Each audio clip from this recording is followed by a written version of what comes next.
je vais écrire la requête qui va être effectuée dans la base de données en fonction des critères de recherche qu'aura fait l'utilisateur.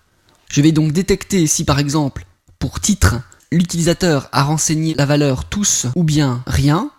Dans ce cas, je vais affecter à ma variable titre la valeur de %. De même pour réalisateur, acteur.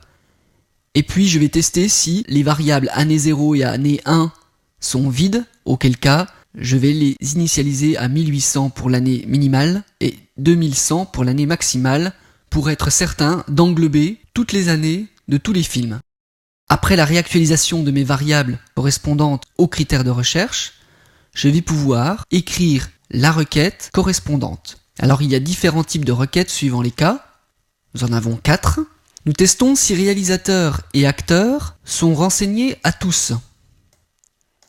Auquel cas, ma requête va être relativement simple. Je vais rechercher les films pour lesquels je retrouve la chaîne contenant la variable titre dans son titre et dont l'année de production est comprise entre l'année 0 et l'année 1. Sinon si l'internaute a renseigné un réalisateur et pas un acteur, je vais donc faire une requête sous forme de jointure en recherchant dans les tables film, artiste et réalise les films dont le titre contient la chaîne titre, dont le nom du réalisateur contient la chaîne renseignée dans la variable réalisateur, compris entre l'année 0 et l'année 1, et dont l'identifiant de l'artiste est égal à un identifiant d'artiste de la table réalise, et dont l'identifiant du film de la table réalise est égal à un identifiant de la table film. Nous faisons donc ici une requête plus avancée, dans 3 tables en même temps. Vous remarquerez que pour préciser l'identifiant de la table artiste, nous utilisons la syntaxe artiste.id, mais que nous n'utilisons pas cette syntaxe obligatoirement ici pour id artiste.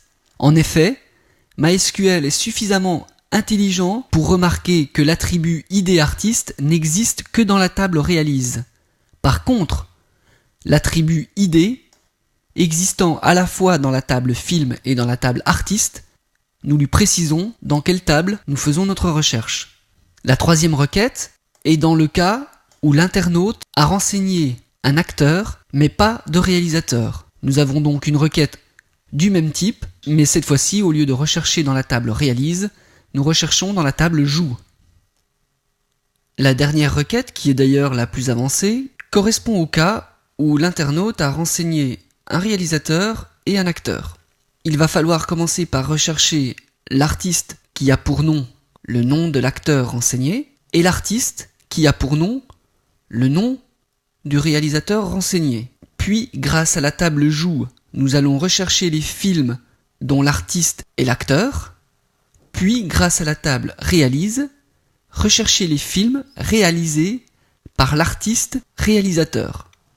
Nous allons utiliser des symboles acteur de la table artiste et un symbole réalisateur, toujours de la table artiste, de manière à bien différencier l'acteur et le réalisateur. Et c'est grâce à ces symboles que nous allons pouvoir rechercher l'acteur dont le nom correspond à la chaîne acteur et le réalisateur dont le nom correspond à la chaîne réalisateur, sachant que acteur et réalisateur sont tous deux des enregistrements de la table artiste. Puis toujours, grâce à ces symboles, nous allons pouvoir comparer l'identifiant de l'acteur avec l'identifiant de l'artiste dans la table joue et l'identifiant du réalisateur avec l'identifiant de l'artiste dans la table réalise. Et enfin, comparer l'identifiant du film de la table joue et l'identifiant du film de la table réalise avec l'identifiant du film. Nous avons donc ici une requête de jointure bien complète. La suite du script correspond exactement à ce que nous avons vu auparavant.